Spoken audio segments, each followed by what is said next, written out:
For context, I used to be this really emotional kid who really cared about what people said about me and also to conform to societal standards. Honestly, right, during that period of time, right, I feel very trapped because it felt that I had to be in this whole entire bubble of like standards that I need to meet all of them, if not I'll be stuck inside. And right now, I feel freer, like so much better. And I feel that I can be myself. And I used to be this kid over here who always seek approval from her friends and people around and people that she meet in real life, like new people.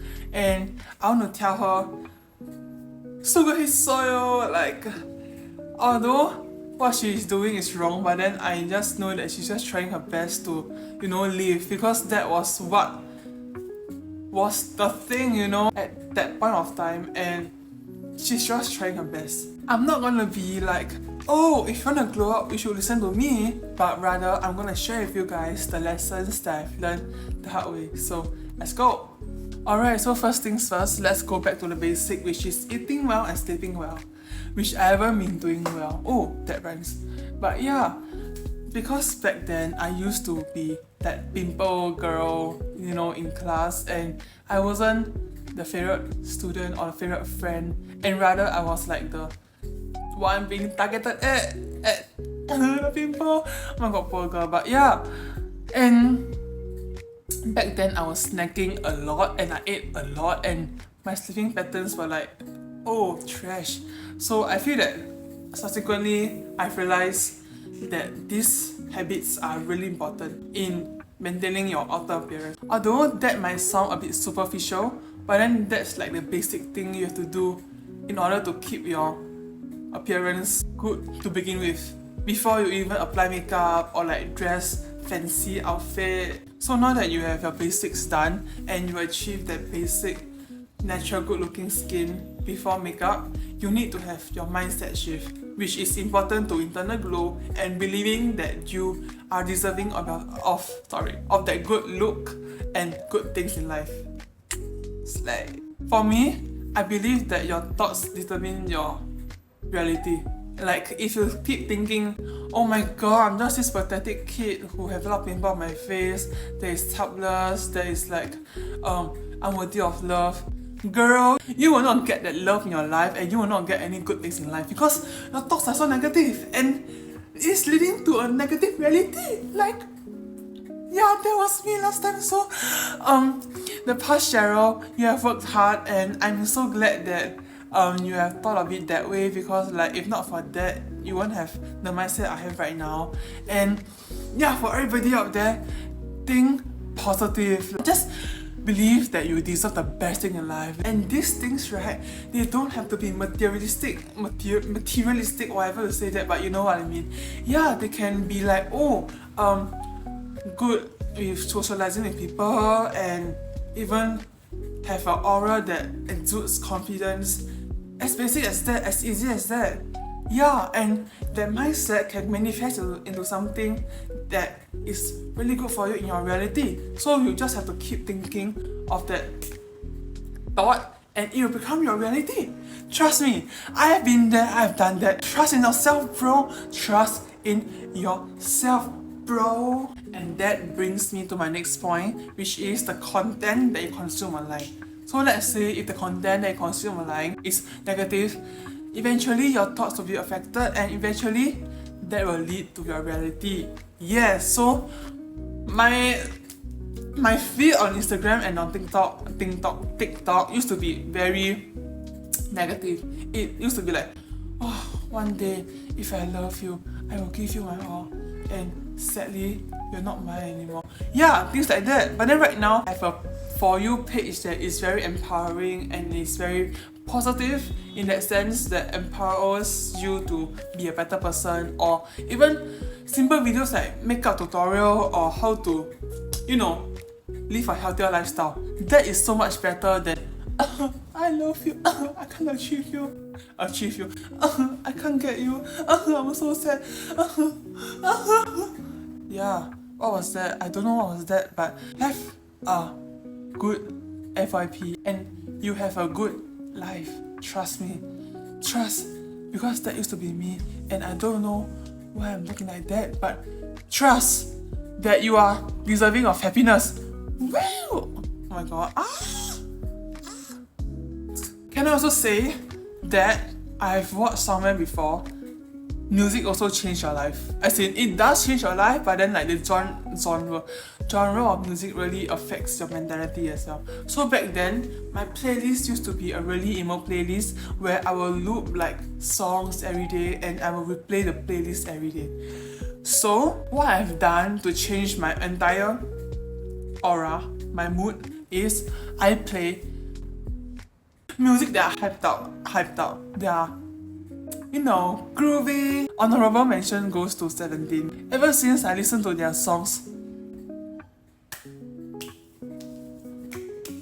actually not only 17, but songs that are just upbeat, makes you go like, yeah.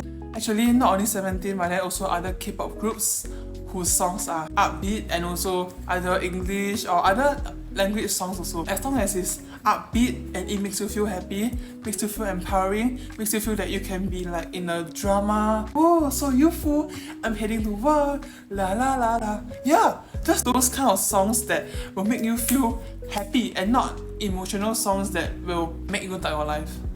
Yeah. Next, to smile.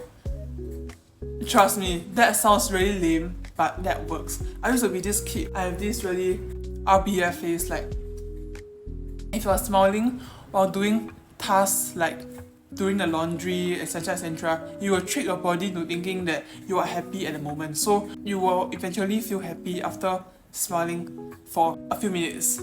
Yeah. And by smiling, I don't mean like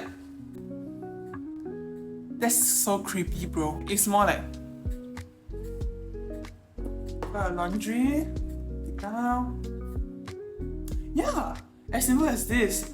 Although it sounds very bizarre, sounds very not achievable, but trust me, you can go and try later when you are free, when you are doing mundane tasks, and that really works. I'll combine the next 2 points together, which is spending time alone and also to romanticize about life.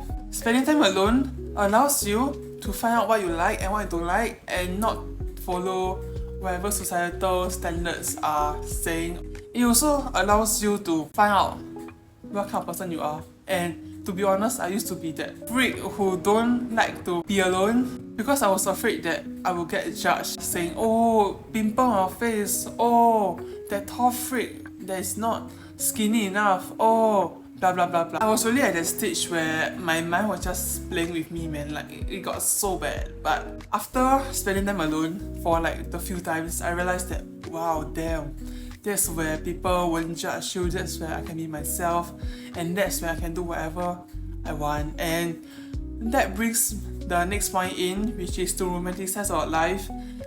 Like recently, I went to cycling, right? And when I cycled through a park, and when the birds fly past, I felt like I was in Rapunzel. 7 a.m. na na na na na na na. Oh, sorry. That felt really magical, and that got me wanting to, you know, romanticize life more. And I just thought about something very bizarre, which is talking to birds and saying hi to butterflies and enjoying the scent of natural grass.